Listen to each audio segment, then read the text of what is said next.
Hey, Leadership on the Rocks community. All right, you know it and I know it. When you get the promotion, your organization's going to give you the title, the pay, and the people, but they won't necessarily equip you in how to lead.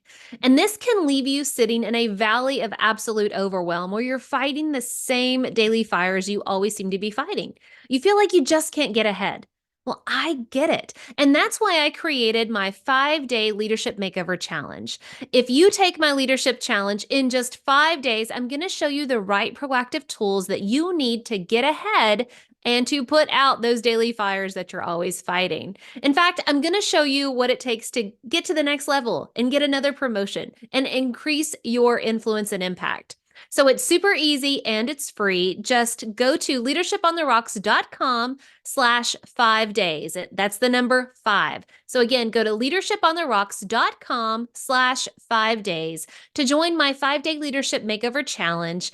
So don't miss out on this challenge. Give me 5 days with you and go to leadershipontherocks.com/5 days.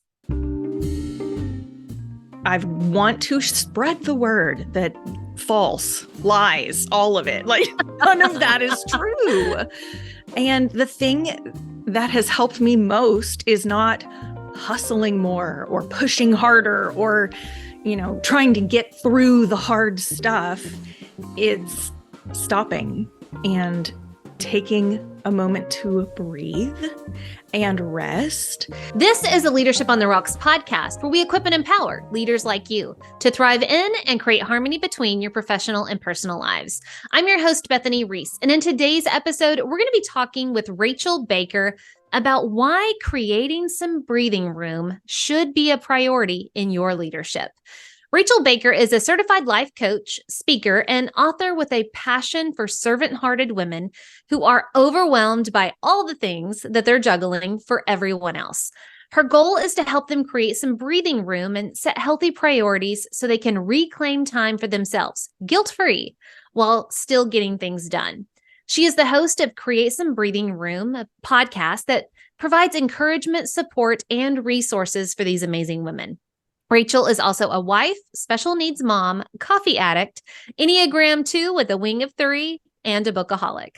Her own life experiences have created a special place in her heart for fellow moms, chronic pain warriors, and women with ADHD. So let's welcome to the Leadership on the Rocks podcast, Rachel. Rachel, thank you for being here. Thank you so much for having me. I'm so excited to be here. All right. Well, I got to say, especially to every listener out there, we all kind of feel like we are on that hamster wheel. Mm-hmm. Every day we get up, we're running, but we don't feel like we're really going anywhere. And I am a listener of your podcast.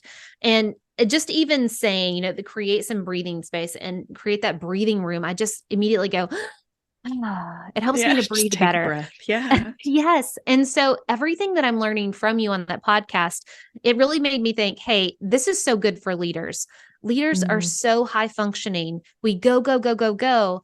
And so all the things that you've been talking about, that's why I wanted to have you on. So this episode is not for women, even though that's where you specialize. It is for leaders, all leaders, male, female, new, seasoned. It doesn't matter what industry you're in. Guys, we have got to create some breathing room for ourselves. And so, Rachel, I really just want to start off by asking, I understand because I listen to your podcast, but help us in this podcast understand, what do you mean by the term breathing room? Yeah. Well, first of all, thank you so much for listening. And I'm so glad it has blessed you. That's my goal. I put the words out there. And I think, like a lot of people in the speaking space or the writing space, we share the things that we need to hear, the reminders that we need to have. And so this entire topic is absolutely born out of my own necessity as a wife and a mom and a teacher and a business owner. We wear so many hats. And I think anyone in a leadership position, male or female, we absolutely wear all the hats. And so as I started thinking about that feeling of like, I'm just running on the hamster wheel, I can't get off. Am I even making progress? You just feel like you go all day. Where did the day go? Did you get anything done? I don't know. My list was eternal. Did anything get crossed off? It's just all those things swirling in your head. And I could not put words to what it was I needed, other than like, I need a break. I need to stop. You just described how I feel so often. And I'm sure everybody out there. Yes, yes. And so when you are in charge of others or leading others in any capacity, I don't care what field you're in, there is you as a person, there is your personal life and whatever roles you have in that. And then there's the work that you do if you're in ministry as well. Like we just do so much, and we somehow think we can cram it all into a certain amount of time. And then if we work harder and we do more and we hustle we'll get there somehow eventually. And I want to spread the word that false, lies, all of it, like none of that is true. And the thing that has helped me most is not hustling more or pushing harder or trying to get through the hard stuff. It's stopping and taking a moment to breathe and rest. And because I love the illustration of, people talk about pouring into others, right? Yes. We pour into other people. And so just take that literally. Think of a pitcher full of water pouring into different cups. That's what we're doing all day. We're pouring into this person and that person. And if you're leading a team of people, you are trying to pour into all of those people so that they are pouring into their people. Yeah, absolutely. Eventually, if you don't stop and head over to the faucet or wherever it is you're getting water and refill that pitcher, you've got nothing left to pour.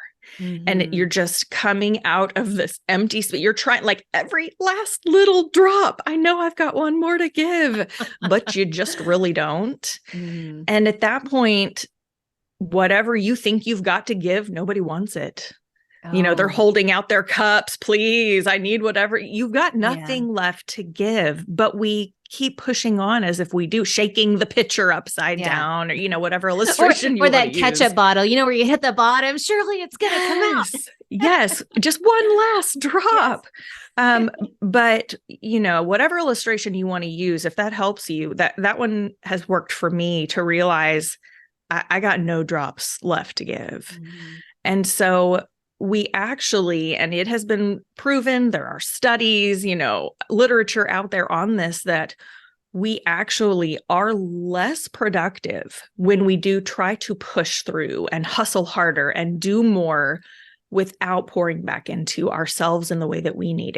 If you're not being poured into, if you're not feeding your own spirit and soul in some way, resting your physical body, your mind, you've got nothing left in the tank. Absolutely.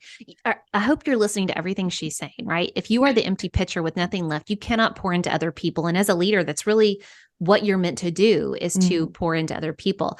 And so this whole concept, help us to, you've kind of explained why it should be a priority. Mm-hmm. So now let's transition into, okay, all right, yes, I get it. If I'm empty, I have nothing to give, but how do I actually make it a priority? Like, you know how we say a lot of times, oh, God, family, those are my priorities. But how often we, spending time with God and family, usually work and even lesser things like work email get in the way. Mm-hmm. So how do we actually make it a priority to create that space so that we can be filled? Yes. Oh, that's such a good question. And I love the practical questions. Like, that's what I'm like, yes, let's go. I'm going to do some things. Because like you said, it's easy to say, this is what I value. This is my priority. But kind of like with money, you say, this is what's important to me. I want to give. I want to be generous. But if you actually sit and look at your bank statement or your credit card statement and see where your money is going, that really speaks more to what you value and what you prioritize in your life. So, if I sit down and look at my statements, I'm like, holy cow, with the Starbucks. And, we talk about, you mentioned my coffee addiction. Legit, I've got to scale that back. And I realize I'm not spending as much in the giving and generosity as I am on coffee, maybe, or books. I love books. Just with that in mind, where is your time going? If you say God is a top priority for you, or you need space for, meditating or stretching, whatever it is for you that kind of calms you and centers you, how much time are you actually putting there?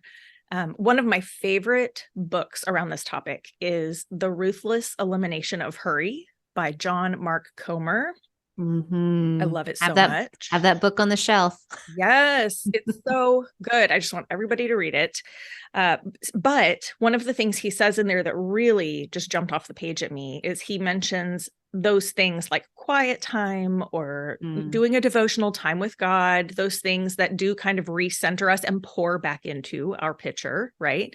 And when we feel super busy, rushed, overwhelmed, there's not enough time to do all the things, those things that pour into us are, for whatever reason, the first thing to go instead of our first go-to. And I was like, that was beautiful wording, by the way. So John true. Mark. But just the validity of that statement is like, well, I don't have time to get everything done today, and I've got to do XYZ. So I guess there's no time for reading my Bible this morning, or there's no time to do my yoga, or whatever it is. Yeah.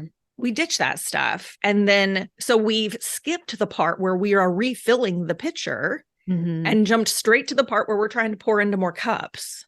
Yeah. But we didn't get anything to pour into the cups. And it's just this awful cycle. And we think we can continue in that. It ends up being a state of surviving instead of thriving and absolutely being able to serve others at the best of our ability.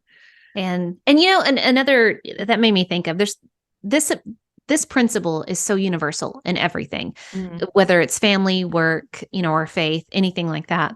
But I've also heard it explained another way with an axe, right? If you have a dull axe and you go out to, chop down a tree or chop firewood or whatever,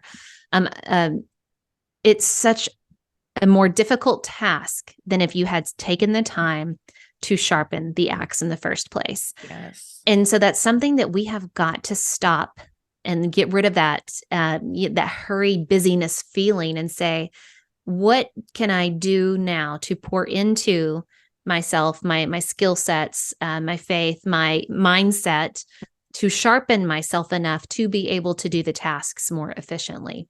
Yes. And you're so spot on. I mean, it is the first thing to go. I'm so guilty of that too. Same. Gotta go. Yes. Well, and I love that you talk about, your whole thing is building on the rocks, right? This idea of foundation, which as a woman with severe ADHD, and as someone who also coaches others in time management and clarity, one of the resounding universal things that comes up is we know what we want to do and we're jumping in to do it, but there are some foundational pieces that we have not put in place. So when you talk about the practical pieces of making this happen, it's like, yeah, I need to do that. I need to spend more time. I need to start my day with fill in the blank. What have you put in place to actually make that happen? So for me, if I know I want to start my morning with coffee and my Bible, I prep my coffee the night before and my Bible is sitting on the table so that when I get there in the morning, I've set my alarm at a certain time. I have to put those pieces in place and designate that time, or it absolutely is not going to happen. If I set my alarm to get up and get the kids ready for school and out the door, and then I've got work to do, and I'm already going. I haven't set that intention or scheduled that time. And a lot of, I would say, especially women, but I've worked with men who do this too. Part of what we do is we set appointments with others, right? That's part of being a leader. You have meetings with people, you talk through things, you sort through things. But things like quiet time for yourself or doing a hobby that brings you joy, right? That's another thing that can fill your cup. Things like that, we almost have to set appointments with ourselves to do it. I'm going to put it on the schedule as if it's an appointment with someone else. And then the illustration I like to say is you wouldn't set an appointment with someone you work with and then just not show up or cancel it at the last minute because you've got dishes to do or because you're tired or you respect them too much to just not show up or cancel at the last minute. So I want to encourage leaders to respect yourself enough to keep the appointments you set with yourself. If you can set an love it. appointment with yourself to read a book or do a hobby or have some quiet time, whatever it is that you need and enjoy to fill your pitcher back up, respect yourself enough to keep that appointment. And in turn, you know, for those of us who are helpers, Enneagram 2s who want to help other people, I have to remind myself I'm doing this so that I can then serve others. Oh, I love that statement. I'm so into mantras. It's things that capture my thoughts to help reframe them so that I remember what's important. I want you to say that again.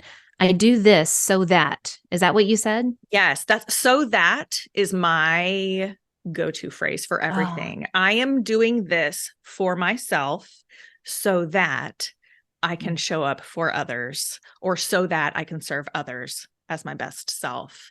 I do that in so many ways. You know, I'm getting ready to really have a season. I'm taking a sabbatical for a bit. I've got a lot of health stuff going on, and that is hard to do. If you are in a leadership position, it is hard to say, I have to take some time and heal. My body needs it. My mind needs it. And so I have to tell myself, I'm taking this season of healing so that I can come back to my people as a renewed version of myself, as a healthier version of myself. I'll be able to serve them better if I'm pouring into my own pitcher first. Man, I love that. And my mind is just going wild with all the ways that applies. We say yes so much, too often, to everything, especially to things that are of lesser value. Yeah. And so all that stuff gets piled on. And I love that statement. I'm saying, I'm going to do this. I'm going to schedule this. I'm going to be intentional in scheduling. I'm going to show up for myself so that I can then serve. And think about whenever you do go through hard seasons, because think about it. We all do, whether it's something going on with ourselves, our own bodies, because stress, man, jacks the body up. Right. Or maybe it's just with our family, you know, and then your employees or your teammates, your coworkers. Everybody's going to go through a different, you know, hardship where, number one, I love how you were saying, I'm going to do this, but you're being very vulnerable in that. We're not machines. We're not perfect. Yes, we do want to model grit. I know that that's a good buzzword out there, grit, but we are almost glorifying running our bodies completely down by taking on all these things and not saying no. So leaders, I encourage you to, one, grow that backbone to say, this is what's important. So I'm not going to say yes to everything, and modeling that. But then when hardships come, modeling, hey guys, I've got to be honest with you. I need to take a step back to do this, but I fully trust you to help step in and collaborate to fill that gap. And then when somebody else on the team is going through that, it's the same. Yes. They feel comfortable enough to share, be vulnerable and share. And then the team comes and rallies around them to help carry that workload. I mean, can you imagine working in a culture like that? It would be amazing. And that's one of the things that, you know, I'm getting ready to share with my people, or maybe by the time this is aired, I've probably shared it with my people. But that's one of the things is I talk about the importance of creating some breathing room in your life and having that time to focus on who you are, your God-given strengths, skills, and passions, and serving others from that place of joy. And if I just push through, if I am leading in that way, that's not the example I want to be leading with. And so that's a big piece of leadership, I think, is leading by example, practicing what you preach. You want others, you know, to do these things for themselves, take care of themselves in that way. We have to lead by example in that as well. And another thing that you mentioned got me thinking, sometimes, you know, it sounds very idyllic and frou-frou sometimes to be like, just create some breathing room and have time for yourself. Do some yoga. Self-care, everybody. Self-care, honey. That's right. Get your nails done. No, that's not where we're coming from. I think for me, especially in a very busy season, because let's get real, like life is busy. We can't just ignore responsibilities and go get our nails done and whatever. That's not real life. So sometimes that self-care piece, or me creating breathing room, looks like maybe I'm not starting with like yoga and meditation and things. Maybe I'm just starting with my calendar in front of my face and thinking through the things, because you've mentioned like checking emails and some of these lower priority tasks that we really ramp up to the top of the list. But if I can look at everything that needs to get done in my day and really prioritize it, what is urgent, what is important, or maybe it's urgent but not so important. Could I delegate that? Maybe it's important but not so urgent. Let's move that to next week, right? To just have a few moments to actually sort through the tasks on my desk and put them where they actually need to live, instead of they're all in my head, they're all in my face, my hair is on fire, and I just try to knock things out like a crazy person. And you know what you're making me think of? You're reminding me of Jackie Chan, right? The actor who does his own stunts. Love him. Like he is just so fluid in everything he does and how he jumps on places and does kicks and flips and just everything that he does. You are sitting here giving us such amazing advice that is like the Jackie Chan ninja of productivity and time management, and just to kind of go back, one, we got to schedule, be intentional and schedule.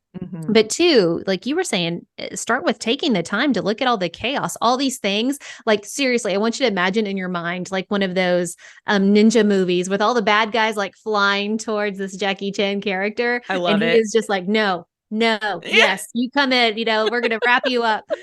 And that's what you're reminding me of as you're talking about your example. And that's what we got to do. All of these demands that are flying at us, sit down and organize them. So keep talking to us, sister. I just had to throw that out because as you're talking, that's all I can picture in my head. It's like, you're Jackie Chan. I love it so much. That's one of the things I love listening to your podcast, Bethany, is I love where your mind goes and the illustrations and the imagery that you come up with as people are talking.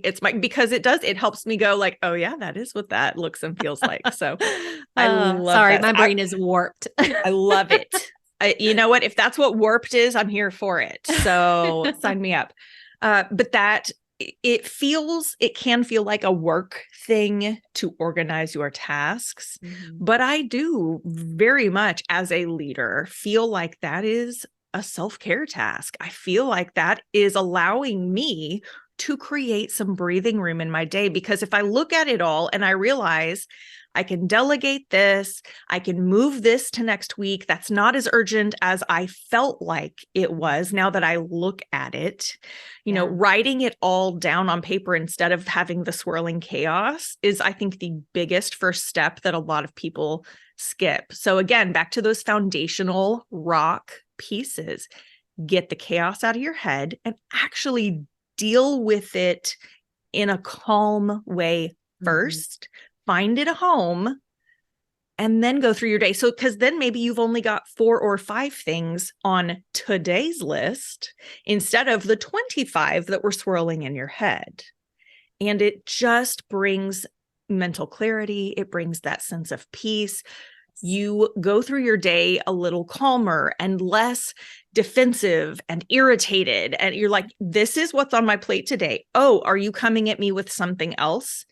Is it actually an urgent right now thing, or can that wait till tomorrow for me to think through it? Yeah. Just taking that's breathing room, right? Just taking a minute to breathe through it instead of instinctively reacting. Yes. That proactive piece makes all the difference in the world. It's so good. I am on this journey to restore my health after years of, let's just call it abuse. Yeah, I feel that. Yeah. And going back to your point of what you said earlier, oftentimes podcasters, writers, speakers, things like that, we talk about the thing that we need help in, right? Like we're just sharing our journey in that area. So it's totally true of me with leadership. Whenever I was first an administrator, I let things, and I just picked up every single problem, everything that flew at me, I just carried it. And I realized I can't carry that load. And it did some damage to my body. So as I'm on this journey to restore the body and the health, in a lot of exercise videos, they'll remind you as you're working out, they're like, now breathe. I'm like, oh yeah, I forgot to breathe. Like you're sitting there, whether you're doing crunches or lunges or whatever it is. I love it that they're reminding you, hey, you got to take a breath. And everything you're saying, that's what it made me think of is, hey, as you're doing important work and you're getting things done, you got to take a breath. Yeah, well, it's the same idea of, we're working so hard at the thing. Mhm. And so if you're exercising, you're working so hard to get your body to move in a certain way. And it's like, oh, yeah, don't forget to breathe through it. It's the Yeah. same thing when you are juggling so much. And as someone in a leadership position, you feel like it's all your responsibility. It's all yours. And I mean, in a sense, it is. And also, in a sense, you can not have to carry all of it on your own. Mm-hmm. And I think really the biggest things I would recommend in this space are just to pause long enough to live proactively instead of reactively, and to be intentional with your time and day, because that serves you, but it also serves everyone around you, everyone who's looking to you and coming to you. Then you can get more in the place of reminding them to live in, like, are you reacting to this situation right now? Can we take a hot second to think through it? That, I think, is a beautiful piece of leadership that has been lost in a lot of places. It's so true. I mean, again, things are just flying at us. To be proactive in our day and deciding ahead of time what's important, what's not, and being intentional in that. And I just keep going back to the first thing you said, schedule it. If you don't schedule it, if you don't make time for it, it's not a priority. You can say it all day long, but if you don't do it, if you don't do what you say, then it really means nothing, right? It's just useless words. I love that. And let's talk about some things. So how do we decide what those priorities are? Whenever you have a lot of things flying at you, you specifically talk to moms because, moms are like CEOs of the family today, and most moms work outside the home. But this applies to leaders. Leaders, you are leading a team. So not only do you have your own work to do, you're leading teams that have their work to do. And then now you've got to have all these reports to the people above you about how's progress made towards our results. And it's a lot of things. And so I want to talk about all the things. And that was even in your bio, because we all feel that whenever we're like, so tell us about your stress. Well, it's all the things. Right. And I actually, I couldn't remember this Bible verse. I'm such an avid person of conceptually remembering Bible verses, but I'm like, I can't remember where it is. So I had to look this up because as I was thinking about talking to you and you mentioned all the things, I'm like, I want to know this verse. So it's 1 Corinthians chapter 6, verse 12. And it says, all things are lawful for me, but not all things are helpful. All things are lawful for me, but I will not be dominated by anything. Now, in there, it's talking about, immorality, food, drink, God's, our stomach is not our God kind of thing. So it's very applicable for me in my health journey with food and drink. But I also really think it applies to work, especially the part of the verse of not all things are helpful. And I think we're confused. Busyness doesn't equal productivity. Girl. Yeah, I knew it. See, I knew. I've heard you enough. I'm like, I'm gonna need you to share some wisdom in this space. So go pour it out. Yeah, you want a whole sermon right now? Listen. I 100% believe that busyness has been glorified to the unhealthiest level. Just because you are busy doesn't mean you're actually doing anything. I mean, my son is almost 13, my daughter is 15. And if I'm asking them to clean their room, they can keep busy that whole, like, for an hour. And I'm like, have you done anything? Well, yeah, nothing has been cleaned, but they've been busy that entire time. And so I think of that in our work. We can stay super busy, but haven't actually accomplished much of anything or moved closer towards goals. And so again, it goes back to that piece of having the breathing room and the space to take a hot second and say, what are our underlying values? It's those foundational pieces. What are the goals? What needs to happen today, this week? By the end of this week, this should be accomplished. That would be great. And I also think it's good to have different levels of goals. And you can't have too many goals. Some people, it's like, what's your goal for today? Well, I've got like 10. That's not going to work. Like it's just logistically, that's not a thing. Yeah. I don't think you can really have more than 3 top things for a day. You know, if these 3 things happen, I have dominated the day. Anything else above that is, you know, excess, gravy, whatever. Yeah. And so I think, for one, acknowledging that just logistically, practically, you can only do so much in a time period. Let's get that truth through our heads, because we like to think we can do more than we can. I'm guilty of it. My to-do lists are so long. And so that piece of taking a minute and saying, what has to happen today? Oh, I have to pay the electricity bill or they're going to cut my lights off. I wanted to get some of the weeds in the garden pulled, but nothing's going to explode if I don't do that thing. And so with a lot of my coaching clients, we talk about juggling all these balls or spinning all of these plates, right? When we talk about all the things. So we're doing a lot of imagery today. I hope it's helpful, but we're just living in imagery land today. But if you think about spinning all of these plates in the air, and it never fails that something's going to drop. You're going to drop a plate or 5. It's just going to happen. And let's hope you're like me and you have some plastic plates. Well, that's the thing. When you look at all the plates that you're spinning, you have to really identify which ones are made of glass. And if you drop it, it will shatter. And there's no really repairing that. And which ones are made of plastic, or if your balls, you know, glass and rubber, however you want to think of it. It's okay if I drop this one. It'll bounce. I can pick it back up. The world's not going to end. But if I drop this one, like, that's a game over, or bad consequences, or, you know, really think through that piece of it.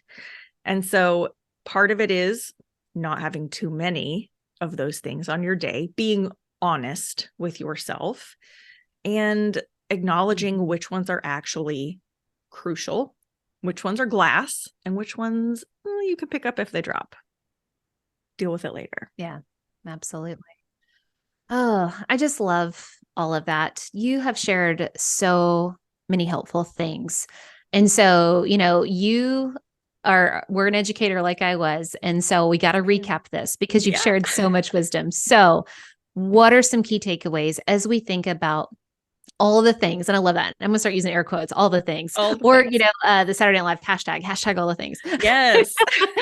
As we think about all the things, what are some key takeaways again on how we create that space to be able to accomplish what's important? Yeah, I love it. You know, I love a good recap. I definitely like to leave people with practical, actionable steps. So I would say, first of all, just respecting yourself and acknowledging that you are worth creating some breathing room for. You are worth taking a hot second. You work really hard, and it's okay. This is, if you need it, like, this is your permission slip, sliding it through the microphone to pause and think about, what is it that you lack? Do you need a moment to breathe, or to do a hobby, or whatever it is? You've got to fill your cup, fill your pitcher before you can pour into others. And so that mindset piece, I think, is like, just take a second and live with it and accept your permission slip. And then practically, to just keep in mind that productive and busy are not the same thing. And if you can begin your day with a proactive, intentional spirit, take a few minutes to look at what is on your plate, which ones are made of glass and which ones are plastic or rubber. Find homes for things on your calendar. And then those things that are for you, you respect yourself enough to show up for those appointments and make it happen. Did I get it all? You did. And the whole time I just like want to, you know, put my head on my hands and just go, and just breathe and say, I can do that. That's good. Come on, let's go. We can do it. And that man. Leading with this spirit and mindset and intentionality will filter through your people. Encourage that same spirit in your people, and it won't feel as hectic and busy, but I guarantee you will see productivity go way up because morale is better, spirits are better, people are taking care of themselves and filled and have more to give at a higher quality. It's just a beautiful thing to watch happen. It is. It is. And guys, you can do this. All right. So, Rachel, you've given us such great advice. Now let's go the opposite. What is one poor decision? What is something that you're like, leaders, don't do this. Come on, you're better than that. Like, what should we not do? I would say don't say yes to everything. Ooh, that's because when you went straight for like the heart of the thing that we struggle with. We're not playing around. We're not playing around here. One thing that I heard from someone, and I've heard it multiple places, but it sticks with me, is when you say yes to something, you are saying no to something else. And so to be mindful of the things that you are saying yes to, where does it fit? Do you actually have capacity for that? Is that something someone else could help with instead of you because you have all this other going on? So just to be mindful, yes to one thing means no to something else. Are you giving your yeses in the right place? Because as we've said, you literally logistically cannot say yes to everything. If you keep saying yes to all those appetizers, you're going to be full by the time the important stuff comes, right? Know, the main meal. I hate it when I fill up on the chips and salsa and then the food, but I really like chips and salsa. I feel that. Oh, I understand. I said it because I feel it the most. Right. All right, Rachel, where can our listeners go to learn more about you and your work? Well, I have my website, racheldbaker.com. Everything is there. You can access the podcast and the blog and resources, everything there. I've got some free resources just because I like to give people stuff. I am most active probably on Instagram, and I love connecting with people in the DMs there. So on Instagram, it's at rachel.d.baker. And that's probably where I'm the most active. Gotcha. And I'll have links in the show notes, guys, so you can remember all those dots. All the dots. This has been so wonderful. I adore you. I love what you're doing. I know you're helping me personally, and I feel like you're my own personal coach in this space so that I can breathe better because I have made that room for breathing. So thank you so much for being here. I've just so enjoyed it. Yeah, thank you so much for letting me, I can talk about this all day, every day. So thanks for this avenue and the opportunity to speak to your people on it. I appreciate it. All right. Well, guys, until next time, continue putting in the work of building your life and leadership on the rocks, the essential rocks. God bless.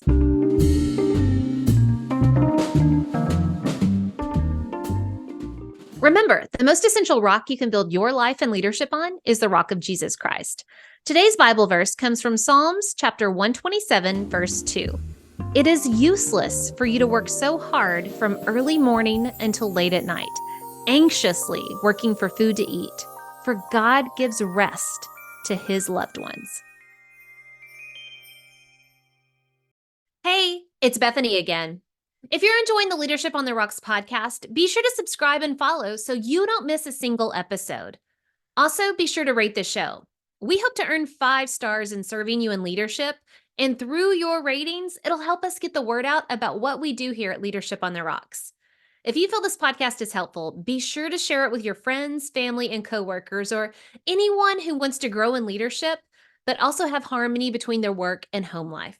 Thanks, and I'll see you again in the next episode.